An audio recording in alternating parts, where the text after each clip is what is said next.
If you ever wonder why we do it, this is why.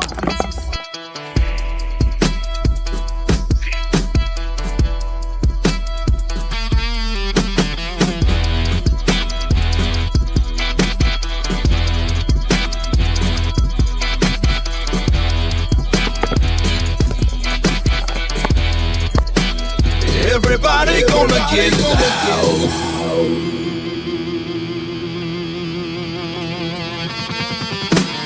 Out in the country, we do it like a hold down. Big bass system, dropping thunder all around town. Locked in the back with the doors wide open. Girls looking good and the guys are hoping. Foot stomping, ground pounding, backyard round up. Everybody's here getting down from the ground up. Big bonfire and the music is the blaze, and the girls and the boys are all going crazy. Turn it up, let it out. Everybody shout, get loud, get loud. Tonight we're gonna burn it down. Feel the thunder hit the ground. Everybody gonna get loud.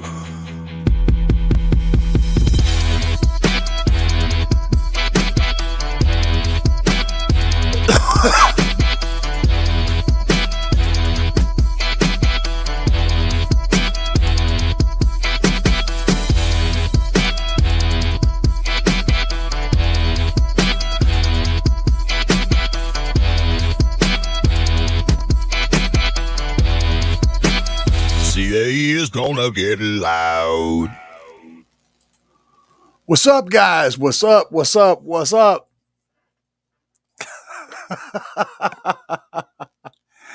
Aha! Living loud with Andy. What's up, my friend? How are you this fine evening? Let's see. Xfinity failed me tonight. No kidding, dude.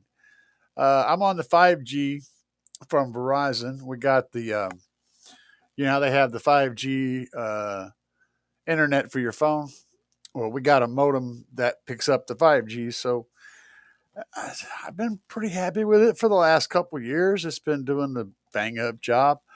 So tonight we are down one Andy and we are up one Gary.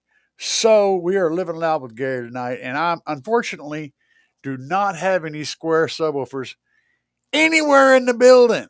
However, I am rocking the kicker over there in the barrel. So there is that.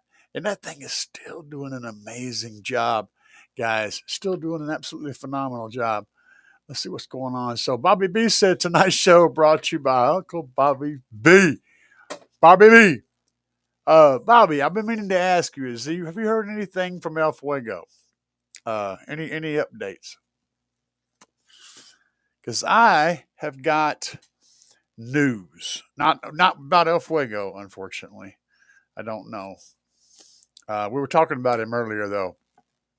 I was in a common messenger. We created a room, and me and Alan from Slapz Audio and my buddy Dustin from Eagle Designs, my guy that builds my boxes, were discussing things. And I brought up El Fuego because worried about him, and he usually shows up in chat. He may just make a one-time appearance, but he usually pops in at some point in time.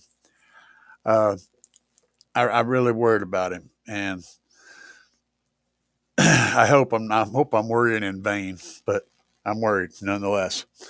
So tonight, guys, for this surprise episode, we're going to be talking about some build changes in the Tahoe. Right now, I'm doing 152 decibels at like 44 hertz off of 8,000 watts on 4 15-inch subs and a very windy build. And I'm actually going to go bigger in a couple of ways. The first way, if you guys have been following my channel, you all know that I've got another 8K on the way, and that's going to bring up the power a little bit. Now, we are going from a 1 ohm load to a 2 ohm load, so we're going to see a drop in power per amp, but adding 2 amps, I'm hoping we get actually more power in the end. That's what we're shooting for. But that's not the end of it. That's where we're going to stop for the early part of this season. But my wife has informed me that I need more subs. She actually, now I want y'all to think about the words that I just said. This, just consider, just look at it, okay? I just told you my wife said I need more subs. How many guys can say that one, right? So I told her I was thinking about doing a fourth or a sixth order, and she had no idea what the hell that was. But I explained to her that that's where you see the sub sitting behind the person and the magnets are sticking up and there's a big square. She's like, oh, yeah. So I said, I'm wanting to do, like six, maybe eight subs. And she's like, eight. I'm like, eight. Eight? Really? She said eight. Holy crap, dude. Uh, but we had to shorten that to six subs because eight is just kind of a little bit ambitious. I can fit 815s in the Tahoe. Yes. I can put 815s in a fourth order. I don't know about a sixth order. Sixth order is going to be a very tall order, but I'm not going to go that route because it's just too much money. Um, I'm going to do six. And we're going to do a sixth order. This is a plan. Plans change.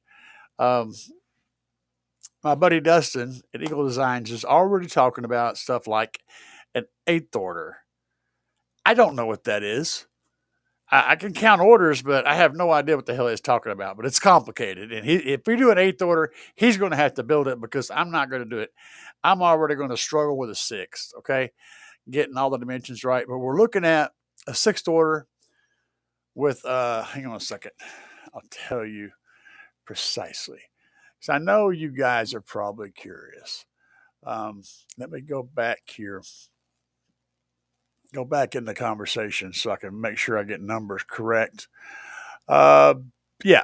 So we're looking at a sixth with 3.15 cubes per sub on the bottom chamber and 4.5 cubes per sub in the top chamber. The back chamber, the bottom chamber would be tuned to 23 and the top would be tuned to 46. So, and from what I understand, that's going to get me in the high 50s. In the 35 to 40 hertz range, I'll be up in the high 50s. And at like 25 hertz, I'll be down into the low 50s. 24 hertz, even lower. So really big, really windy, lots of power. I'm really looking forward to it. Um, I'll text. Okay, thank you, man. Glad to hear. Not many people in the chat right now, but you guys had for one reason. I normally am not on a Tuesday night. Normally you'd be seeing Livin Loud with Andy hanging out, doing his thing with the square subwoofers and the amazing company Kicker and all of the developments that they have and all of the innovation that they have brought to the car audio game over the years. In fact, you can thank Kicker for a whole lot of things. For one, the very first thing that they built was as Stillwater Designs, which is the original name for the company. They designed something that they affectionately called the butt kicker or the ass kicker, and it was had an infinite, it was not an infinite baffle. It was a radiator box with a sub and a radiator that would fit behind the seat of your truck, in your pickup truck. And back in the day, we only had the one seat in the truck, so it was a single cab, and you had this narrow space. They designed a sub enclosure with a passive radiator and a sub that would fit back there and give you this really, really good bass in this tiny location. That was literally what Stillwater Designs grew from. Was the ass kicker. Later on, the company would become known as Kicker. So that was one of their big innovations, and nobody was doing stuff like that. Another one was the Solar Barrack subwoofer. So Back in the day, with inefficient subwoofers that we had back then, you only had so much motor force per sub. So, in order to build an enclosure to work with those low motor force subwoofers, you had to build a very large enclosure, and you only had so much power. The power was low, the motor force was low, so you had to build really large enclosures. And getting a really large enclosure in a car was a difficult process. So, what people would do is take two subwoofers, put them face to face or front to back in a common chamber, it doesn't matter, and wire one in reverse so they could double the motor force on the same cone area. So you could take two 12s, put them face to face, flip their phase on one, and then the two motors would work together to move that subwoofer. Then you could take that assembly and put it in half of the cubic feet of airspace of a box. Well, Kicker saw this, saw how good this was working. Well, you know what? We can build a motor that can do that with one subwoofer. So they designed what become known as the solo barrack. Instead of the isobaric, which is two speakers together, they created a solo barrack or a single sub that also did the same trick. This brought the game up to a whole new level. And Kicker has been innovating like that throughout the years. I have nothing but respect for a company that continues to innovate and bring new stuff to the game. You know, so um, just expressing, I do know quite a bit about Kicker's history, and I am I'm very much impressed with them. Of course, the square sub. Everybody tried to do a square sub. The problem with the good thing about a square sub is it takes up the space better. I mean, the box isn't round, right? The box is square. So if your sub is square and your box is square, you can use up all of the baffle space. You can get a lot more cone area in the same dimensions. Okay, that made sense. The problem with it is they just didn't want to stay shaped right. Okay, they wanted to do stupid stuff on the corners, and so Kicker and everybody else tried to get in that game, but none of them got the corners to work right. Kicker did. They spent years in developing the L7 subwoofer, which the L7 is L7 square, to utilize all of that baffle area and to be able to perform like a normal round subwoofer would, but still give you that big baffle area and those corners with the key, getting those corners to work right. So, hello, wife. Yeah. My wife just walked in. She's like, surprise. I didn't know you were going live tonight. You know what? That makes two of us. I didn't know I was going live tonight either. But she brought me my pills.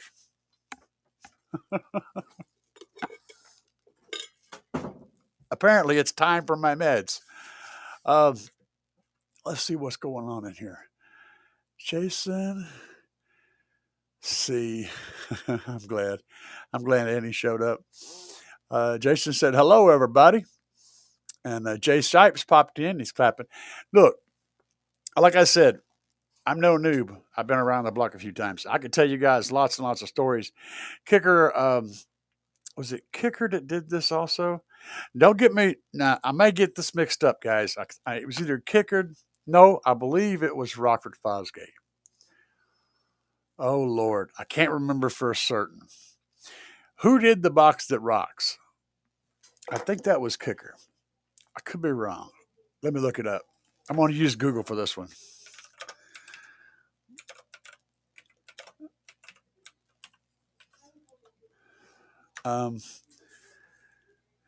Rockford Fosgate, yeah.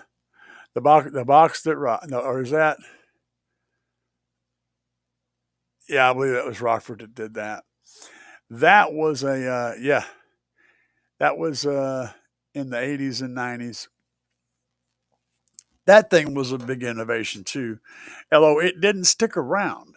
It was around and it did a thing for a long time. And basically, if you don't know about the box that rocks, think of a subwoofer enclosure, but add mids and tweeters. That's it. And the thing went in the back and it would fire all the sound at you. It was great for tailgate parties. You could set it outside and just play. It was kind of like the stunt wall before the stunt wall. Um, and it was a big deal. These are just keystone moments in in audio history. JL Audio uh, was named after the two guys that started the company, J and L. I can't remember their names, but it's not important. They were actually enclosure builders. The company they built enclosures and just enclosures, and then they decided that they couldn't find a speaker that they wanted to work with that would work for their enclosures, and so they designed a subwoofer. That's how they got in the game, and they've been around since before car audio, way before car audio. Same way with Stillwater Designs, um, and there's a whole lot of these. I can go back quite a ways. Memphis Audio was actually a separate company. There's two companies that have the name Memphis Audio. One of them is a car audio company. The other was a company that made audio equipment for like musicians and stuff. And they've been around since like wow, like way back, early 1900s. Peavy, was it Fender? Mr. Fender is the one that designed the first bass guitar amp. Another interesting tidbit. He so if you guys notice some old music back in the day, there was no bass guitar amp. Even if you go back to like before the Beatles and stuff, you had basses, stand up basses and stuff, and but there was no bass guitar amp. Fender built the first bass guitar amp. He wanted more bottom end in the music, so he designed an amplifier and an electric bass guitar to go with that. Man, there's so much. The history of sound and music is crazy. Uh, let's see what Red File had to say. Uh, let's see here. So just walked in. I don't know if you mentioned it already, but I remember Orion having a demo vehicle with an isobaric loading. Maybe it was sponsored competitor. It was in the mid '90s. Loved it. Yeah, you could still do an isobaric now, but I see the thing is, most subwoofers now can play within an enclosure that they can barely fit into. So if you do an isobaric, you're doing something insane. It's like it would be the equivalent of putting two V12s in a Fiat, or something like that. It just doesn't make any sense. There's just so much power that there's not enough room for it all to fit. You know, um, that's kind of where we are today. But one thing you can get with an isobaric setup is lows. A lot of times subwoofers will have a hard time playing lows. They run out of motor force because their motor is designed to operate inside of this window, right? As it moves towards each end of its operating stroke, it gets weaker. The field gets weaker. So they have a lot more trouble producing really low frequencies, which use up the entire field, than they do producing frequencies right in the center, which is where the strongest part of the field is. That's why lows are difficult to get, and you have to tune for them, to make it happen. When you run isobaric today, you could, in theory, uh, get a lot more low end response and then DSP down the higher race so that it was all nice and linear.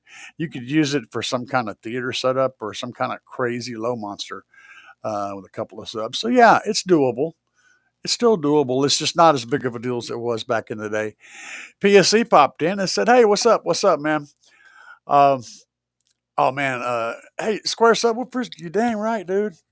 Not only, but see, that's the thing. Kicker's kind of known for square subs, but they spent years innovating in all sorts of ways. I mean, not just with square subwoofers, but all over the place. They're like always. I'm gonna say Kicker and Rockford Fosgate both. Those two guys really, really are close competitors in my book.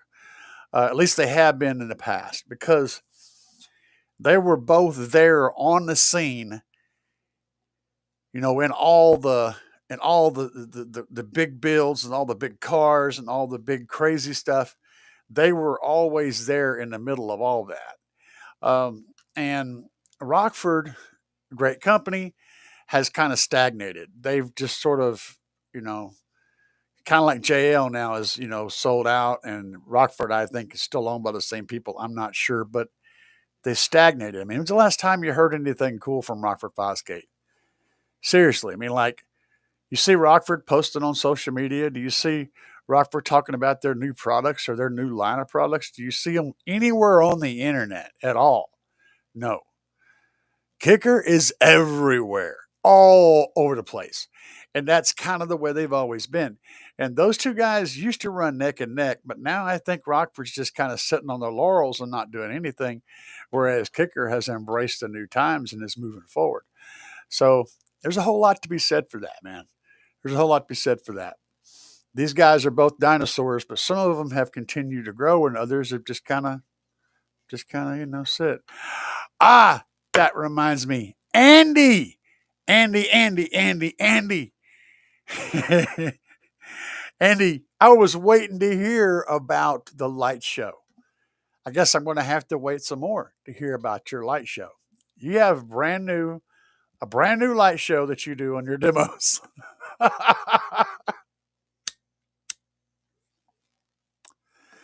Sometimes you just got to look at it, and sometimes you just got to set it on fire.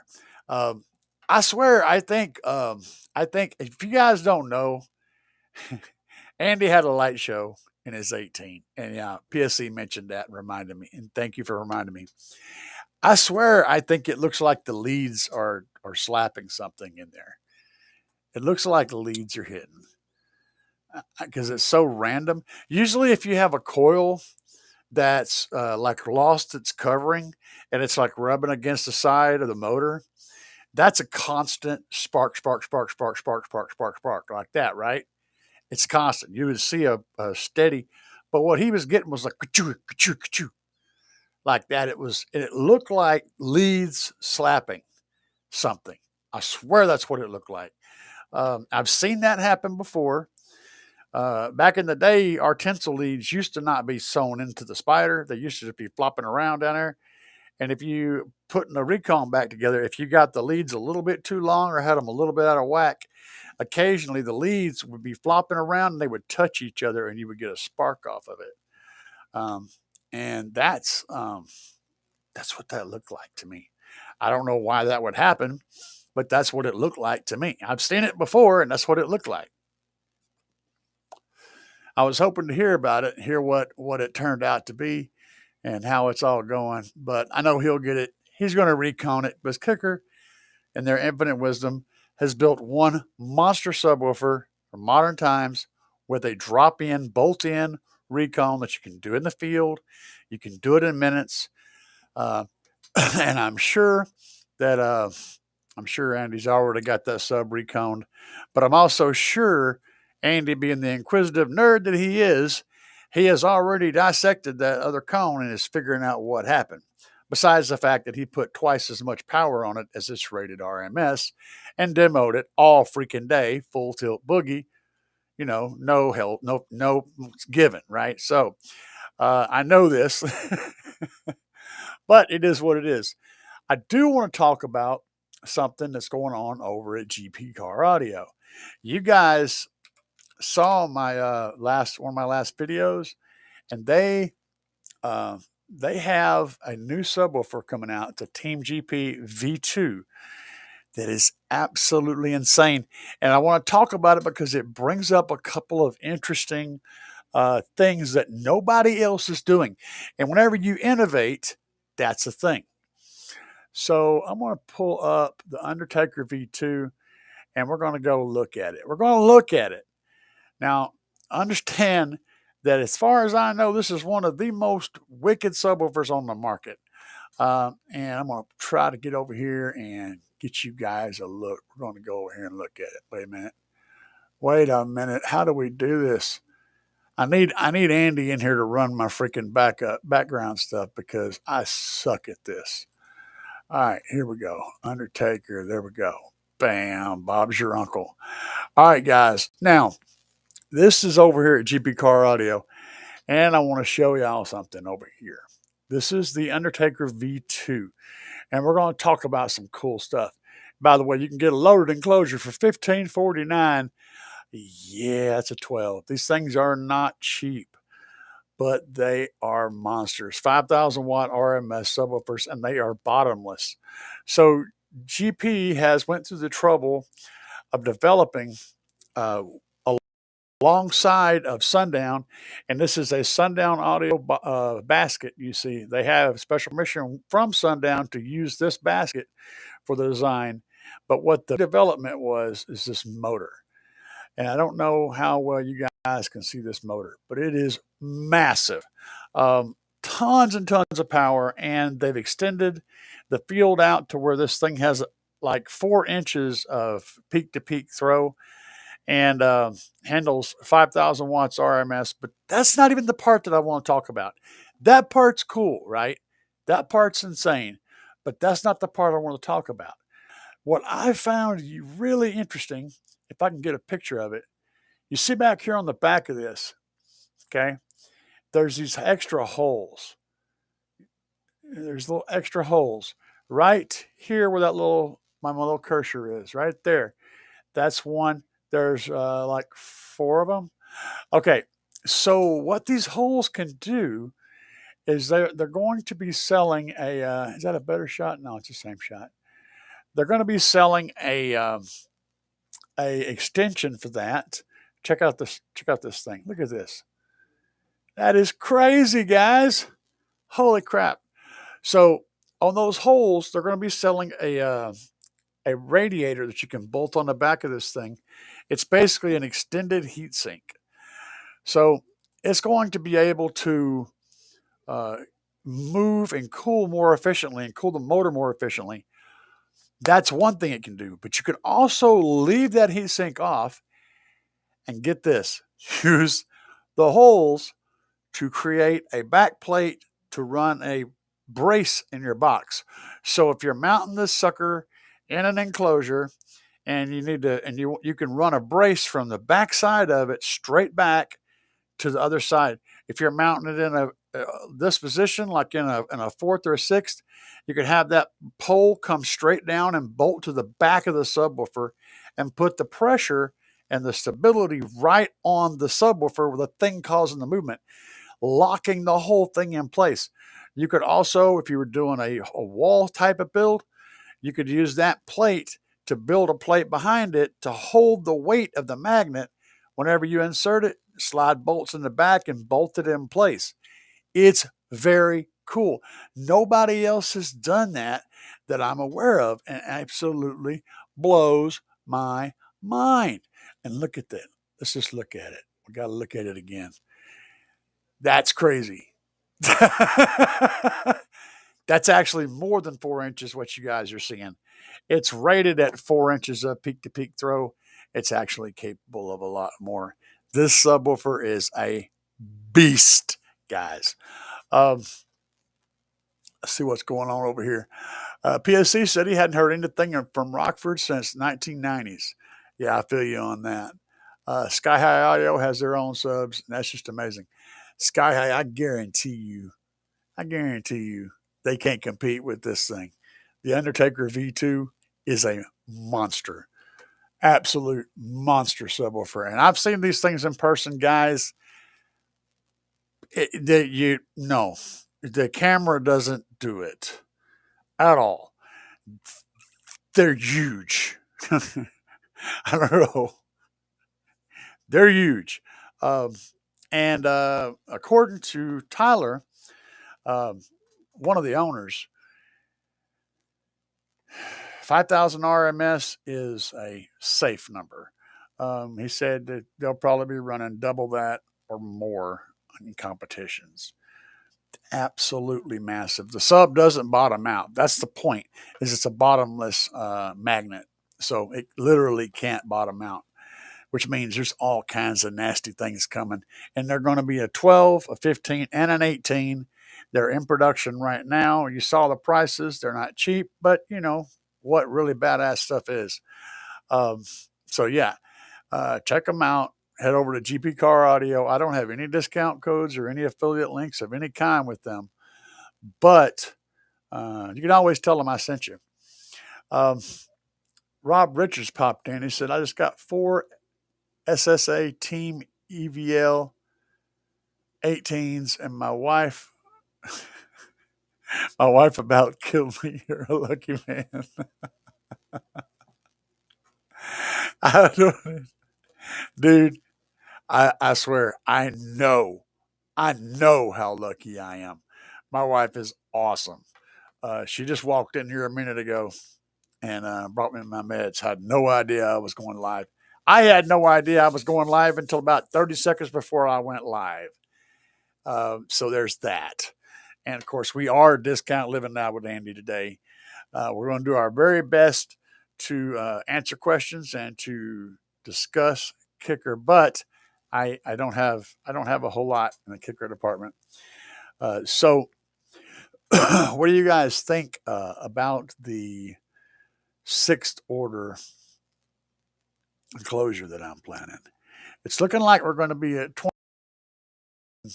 stupid numbers, and at 44 hertz, we're going to be doing insane numbers. So I don't know how that's going to play out. I'm looking forward to it. I had nothing prepared tonight. Bobby drugged me in here kicking and screaming because Andy's internet is down. And I wanted to give you guys a forum to be able to hang out for a little while. Do the best I can. I wish I could show you guys. Actually, I probably can. Hang on a second. I'm going to show you some of you guys. Us old dog base heads are blessed by our wives. No kidding, my friend. I'm going to show you guys a video. You've probably already seen it. The guys that are on that are always on my channel,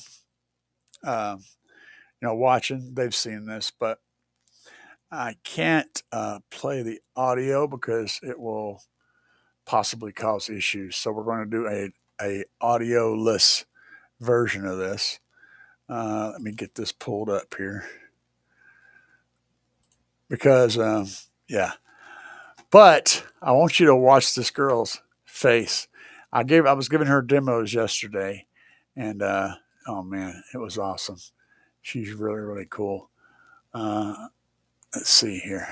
Where are we going? What are we doing? What is going on? Which way did he go? Cotton Eye Joe. Here we go. Where did he come from? Where did he go? Where did he come from? Cotton Eye Joe. Replace. That's the word. Yeah, there we go. Here we go. See if I can make this work. Yeah, okay. You guys see it. All right, here we go. Check this. Watch this girl's face. I want to turn the volume down, but the video is available on my channel. But I just love her response. This is her first time ever hearing a big bass system of any kind, and she's hearing it right now. But I ain't kicked the subs on. This is where I started rolling it in right about here.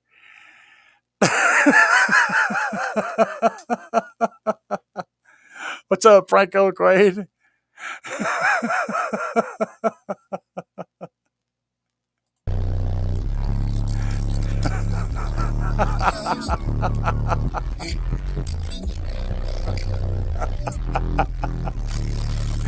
Her look on her face is just priceless, man.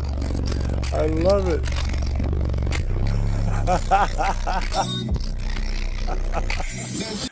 So we're going to be louder than this, guys. We are going to be louder than this. I can't wait. I really can't wait. It's good times all around.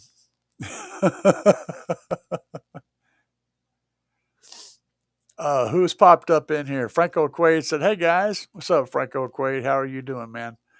It's nice to see you. We are doing a surprise show tonight, covering for Andy tonight, giving you guys a place to hang out and talk about car audio stuff. I was not prepared, and I don't think he was either. You could have always went live and used your phone's hotspot, man. Oh, that would have been fun.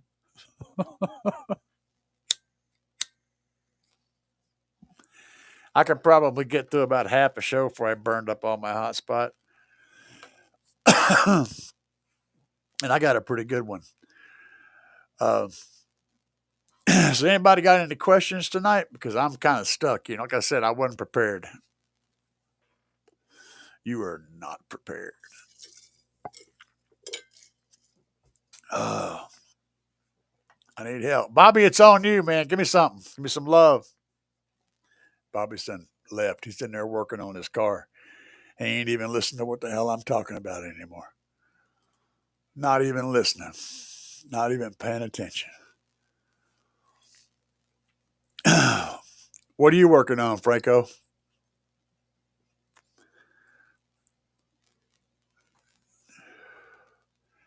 Rob Richards said he got four 18s. He's probably working on something. Uh, oh, the new OEM probe doors. Yeah, you're doing it. You're doing it the correct way. The right way to do custom doors is to order panels and then modify those panels. That way you keep some stock panels or at least some second try panels because, it is what it is. Man, look up the price on a set of panels for a Tahoe. Hell, I had to make it work the first time because they range anywhere from $250 a piece to, you know, $400 or $500 a piece. All kinds of big numbers. I was like, man, no, I'm just going to have to get this right the first try. And I think I did good. Using the epoxy, the 2-part epoxy resin, worked out pretty good, and I'm very pleased with them. I didn't have any major design errors. The only one that I do have, there is one, is whenever I built them, I didn't account for the metal part of the door being sticking out a little bit. There was a little bit, so I've got like an 1/8 inch too shallow of a location. I need a little bit more space, and I'm going to probably use a hammer on that metal part of the door to push it back a little bit and make a little more space. They're close enough to where they'll bolt in and work, but the magnet's sitting right against the door, and all I need is like a 1/4 inch back there. So you work with what you got. But forgetting it, I got the fitment under the dash, which I was worried about. I got the fitment around the door, which I was worried about, and the speaker goes in there, which I was also worried about, and everything fits, but there's a few little areas that aren't perfect, but I think overall we got something that functions. And how does it sound? It sounds absolutely phenomenal. That's the best part. Who popped up here? Audio Connections popped up. What's up, guys? I'm working on my C-pillar flat wall tuned at 28 hertz. 2 Avatar SBL 18s on a Taramps 12K. What's that going in, man? Tahoe, Bourbon, what's that Ford? The Ford, the Ford, the Ford one. I don't know which one is what it's. Expedition. Yeah, that's it. A Durango, a C-pillar flat wall. I did that. It's the first one I did in the Tahoe. Actually, I did a box build where I took the trim all the way to the sides and trimmed it out below the window first. Then I did a C-pillar flat wall, and then I'm doing a B-pillar flat wall. And I moved this way for reasons, mainly because of the vehicle, not because of the enclosure. A Honda CRV. Oh my goodness, that's a tiny one. But yeah, when I was doing the reason I moved to a flat wall is because of the roof flex, the wall, the outer shell. The vehicle was just shaking all over the place. The most destructive thing you can do to a vehicle is put a big, powerful sub enclosure in there and not connect it to any walls. So the whole vehicle is containing pressure. That's going to destroy all kinds of stuff. You're going to break tons of shit. When you do a wall, you isolate the power from the wall back is basically nothing, and you're also using the wall itself to add structure to the shell, and it reduces those waves of destructive vibrations. So, I mean, you tear up the interior by doing the wall. Technically, you could probably get away with not tearing it up, but you at least have to remove it. Um, but you can keep the shell intact by doing the wall. It's easier on the shell of the vehicle. Um,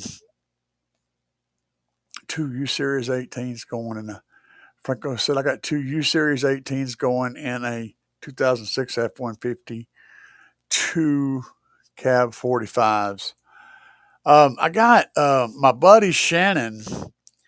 If you guys seen the build in the last video where the guy's hat was like blowing behind his head, um, and um, and really intense window trick about halfway through the video.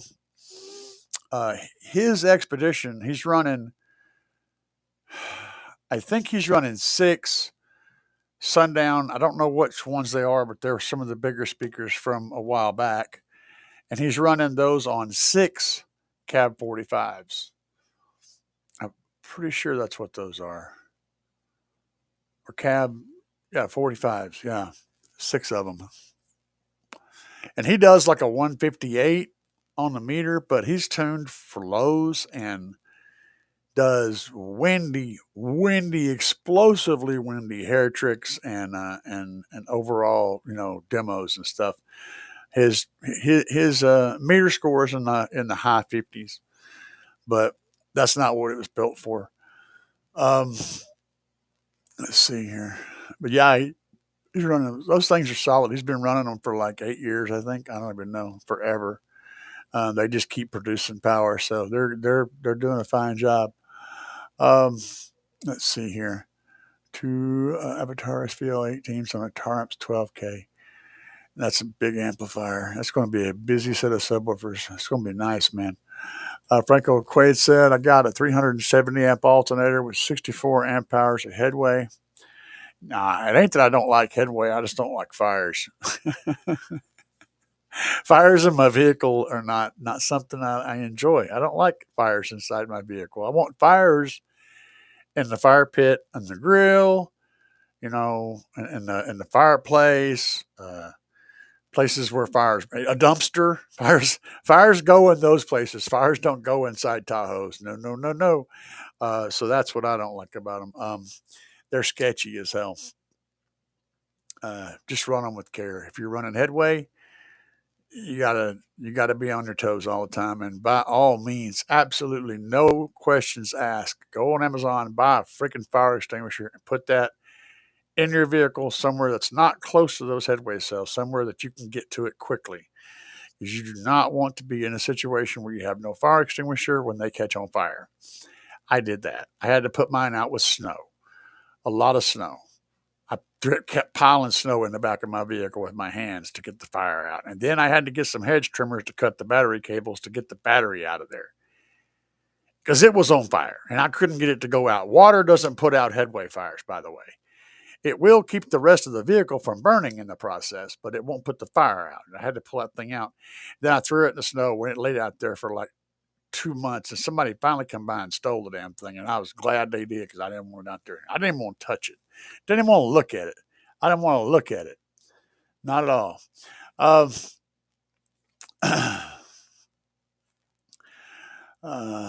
Red said we asked junkyard. Red said, was I able to price the panels at a junkyard? Ha! My junkyard doesn't carry, and I have a really big junkyard that I pull from, and they don't carry anything that new. 2010 Tahoe, that's something that you just don't see in a junkyard hardly at all. I know there's places where they are, but Where I see, the old connection said, yeah, I definitely been there. Had two ZVX 18s there before the wall, and it was getting destroyed. Yeah, yeah, it'll tear the vehicle up big time. Can you get loud? Yeah, you can get. You really, honestly, you can get just as loud in an open vehicle with the right box and everything. Like I said, the problem is destruction. It's very destructive. Um, yeah, you saw that. Yeah, the Cab 45s. Yeah, yeah, yeah. So I can't. I'm gonna say nothing but good stuff about him. He's been beating the brakes off of them for years, dude. He has to go out there and dust them off every once in a while. They just get layers of dust on them, from. I mean, he's been there forever, and that's one build that he just doesn't mess with it. Every once in a while, he has to replace a subwoofer when it gets too stupid in a competition and just pushes it too past the limit too many times. He'll replace a sub, but he ain't had to work on none of those amps. Those amps have been superstars. Um, Audio Connection said I had a headway fire myself. Had to get away from that. Yep. Like I said, I ain't trying to tell you based on hearsay. I ain't trying to tell you guys based on hearsay. This ain't me watching videos and seeing something that happened to somebody else. This is me out there and cold with my hands scooping snow off the ground, trying to pile it on top of this thing and put this fire out. Was it my fault? Probably was, but that's beside the point because I wasn't doing anything that anybody else wouldn't have been doing. I started the vehicle up when it was cold, and that really cold air and the fact that I was charging them at like 14.7, 14.8, um, with them that cold, they just caught fire. That's how it works. They don't take big power while they're cold. They won't take power while they're cold. You can't put power in them. You can take power out, but you can't put it back in. And this was like within 10 seconds after I started the vehicle. It instantly caught on fire. I turned around and there was a big fire behind my seat. Um, I'm like, you know what? I don't need that crap. I just don't need that. I want my vehicle to stay, I thought my shit was about to burn down, dude. I was freaking out. Um, yeah, that shit messed me up, man. Uh, Headway stinks too when those sales finish. Yeah. Lewis Gibson said two Def Bonts 3350, yep, 3512s and an Atom Pro 12.5K solid combination and a McMahon 400 amp alternator just waiting on Brandon to ship my 10K V2. He hadn't responded. Um, don't stress on it. It's coming very, very soon. I talked to him just the other day, and he said that within the next week, maybe 2 weeks, the cases will be finished. He's having to finish those up and get those right, and he'll be producing batteries, producing the 10K V2s. So it's coming, man. And I'm gonna tell you, for me to get a hold of Brandon is hard. He's just always busy. He gets lots of messages. He gets lots of people trying to get a hold of him, and he's very, very busy working on stuff. So he doesn't get back to you quickly. It's nothing against you. It's just everybody. Everybody deals with that. So that's a thing. Just letting you know. But he is working on them. He did get back to me, and he is working on them, and it's coming. You'll see. He's got one he's going to send to me too. So I'm waiting on a battery. So be patient. It'll be okay, and when you get it, you'll be very happy. Um, my friend has got some of the early models of the V2 with the cases he got away from, and they're doing a bang up job for him. So the same exact cells and the same insides, but the new cases. Let's see here. Freckle Quaid said I got my box made. It's 11 cubic feet tuned to 32 hertz. Got 2 runs of alt gauge. Just got to pull the back seat out and get it installed. Um, 32 hertz. That's a common tuning. I think I did 32 forever. But one day I discovered 24 hertz, and I don't even think about tuning to 32 no more. 32 is kind of in there somewhere, but The thing I've learned is, again, this is just me personally. Vehicles like to play higher bass notes, so they don't like to do is play lower bass notes. So if you tune for a lower note, you're still going to get the high notes. They're going to come because the vehicle just likes to play those. And if you tune lower, you get the lows plus the highs. It's a thing. I mean, you know, it's a thing. So that's why I tend to go for tuning in the 20s. Like you said, a 28 hertz and then 24 hertz. Now it's 24. The lowest bass I usually play on any consistent basis is like 24 to 26 hertz. I have a whole lot of tracks that I play that are between 24 and 26 hertz low notes. And so that works out for me. Of course, if you're playing 24 and 26, you're playing rebased music because not much music out there plays those frequencies. So if you're not going to be playing rebased music, if you're going to be playing music at the normal frequencies, tuning to 28 or 29, somewhere in that range, or 32 is fine. It's going to work great, and you're going to get the response that you're looking for out of standard issue, music out there, which is what most people listen to. Me being and doing my demos and my crazy stuff, I pretty much run exclusively rebased music, so I like my stuff tuned lower, and that's just how I do it. But to each their own. Two Beth Bonts 3512s, dude. I had four Def Bonts 305 12s. 305s, yes. And 2000 RMS subs with a 3.5-inch voice coil.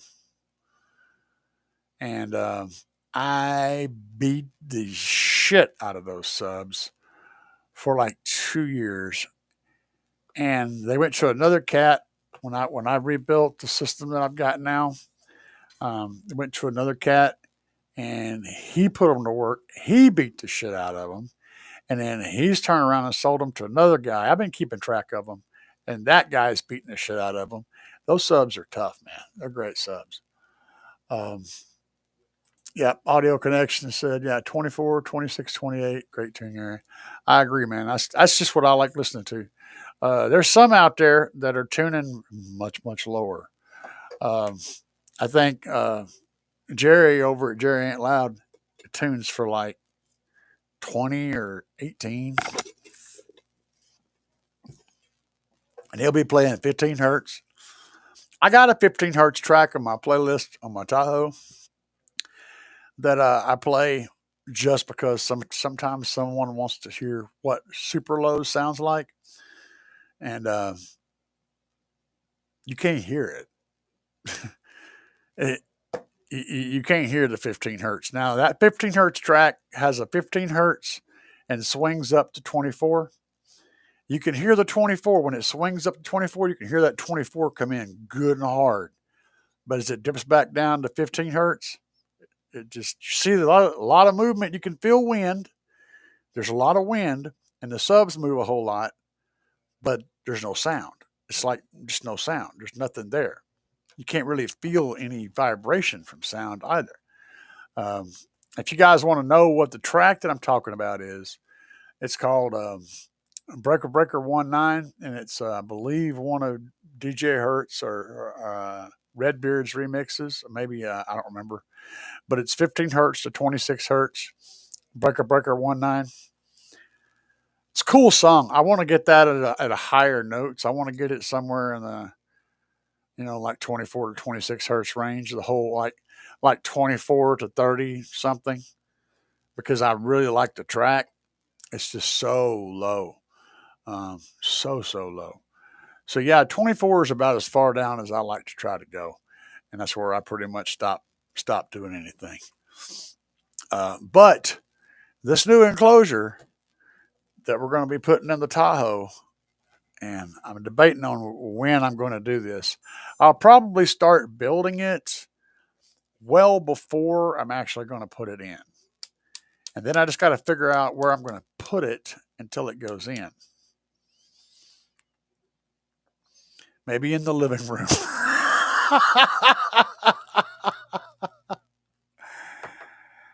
Yeah, my wife would love that. I'll be like, you know what? You told me 8. Just be glad it's a 6. It's not an 8. I don't know, man. That's going to be big. We're looking at like 60 inches long by like 48 wide by 30 inches tall or something like that. That's kind of the outside dimensions of the outside, the maximum kind of dimensions.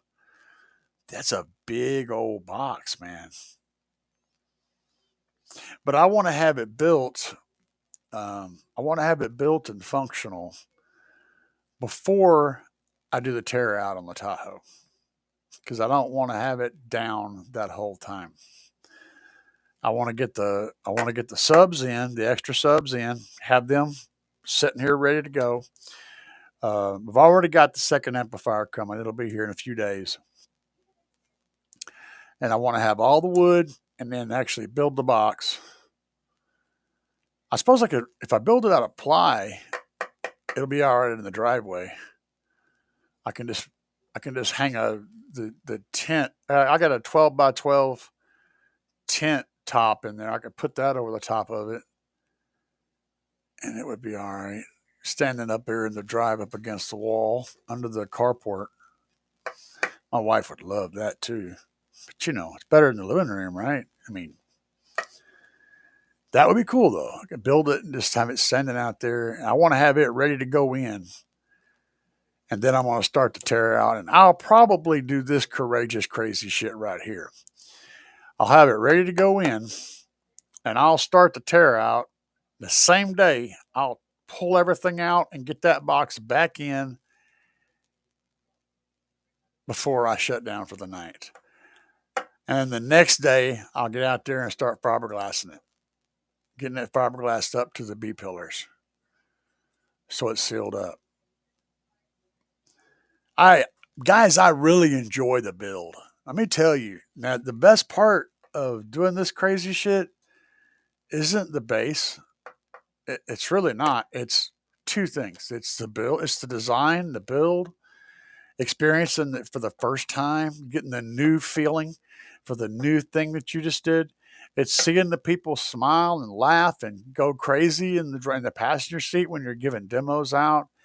You know, it's hanging out with all your friends and looking at what they did and checking out what they, you know, how much work they've done and helping them and them helping you. It's all that stuff to me, man, is why. It's the reason. It's not so much the bass. The bass is part of it, but it's really not. It's a really small part of it. So, yeah, here it said 815s or what? Uh, we're leaning towards 6, man, and I gotta wait and see what Dustin says because he's running this. He's designing this for me. He knows that there's those possibilities are a thing, so he's designing it, and we're gonna wait and see what he cooks up. And we already have some ideas. I mean, if you do all the math, doing 815s. I mean, you're looking at what did I say earlier?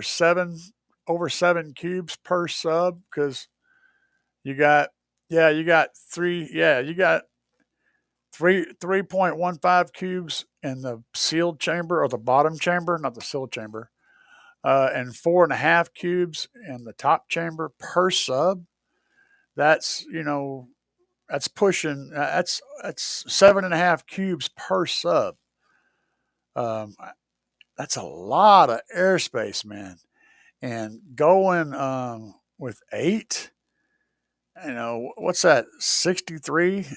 And see, that's more than I have. I've got I figured it up in the rough napkin math. I've got something like 59 outside to outside, external cubic foot area in there without sacrificing any of my seating position in the front. So doing 8 would be a squeeze, and And plus you got the extra cost of the other subwoofers. I think I'm going to do 6. Um, we're going to design it for the Oblivions, but it's going to be able to handle the Smackdowns too. They're really close.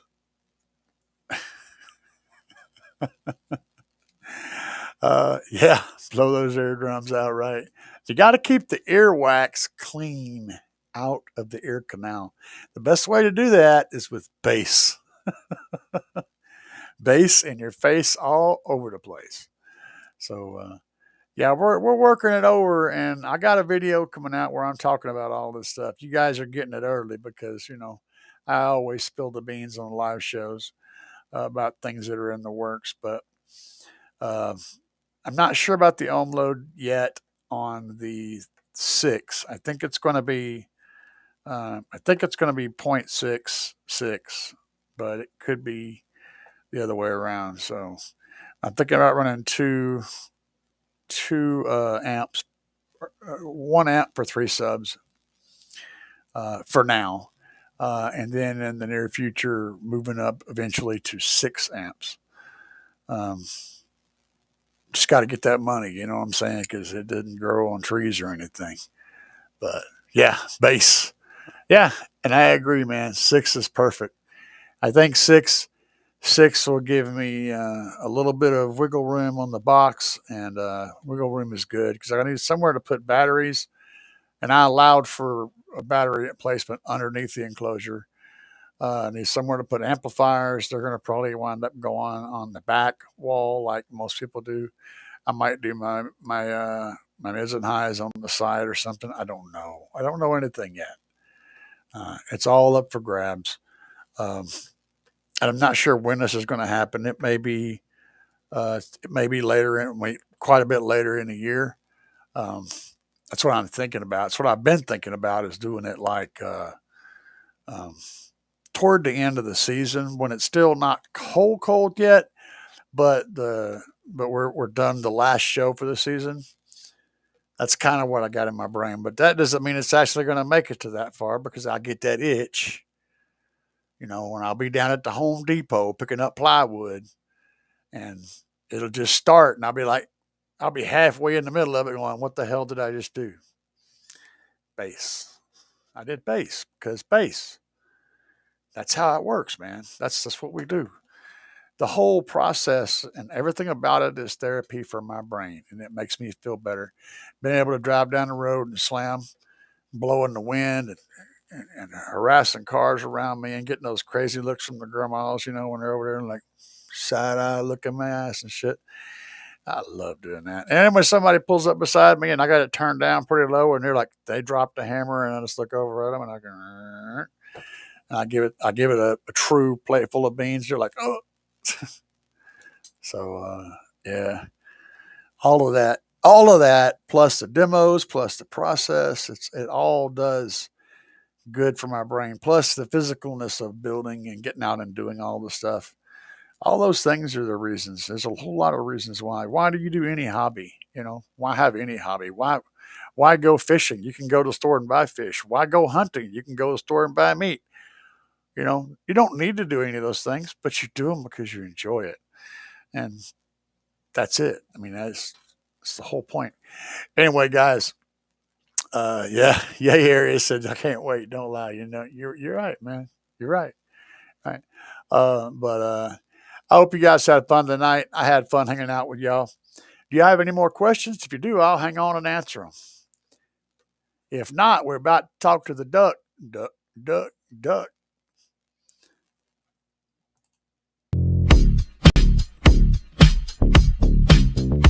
Yeah.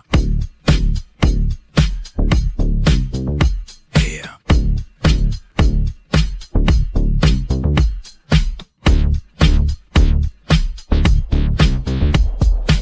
Hey, y'all hit me up now. If you have any questions, you can answer them. Out here banging up and down the street, slamming it to the ground. Big subwoofers are getting loud. You can feel the booming sound. Getting ready to go. Got it shined up for the show. hours charging. Amps are amping, gonna let the woofers blow. Another one bites the dust. Another one bites the dust. And another one goes, and another one goes, and another one bites the dust. We got more at home. Another one bites the dust.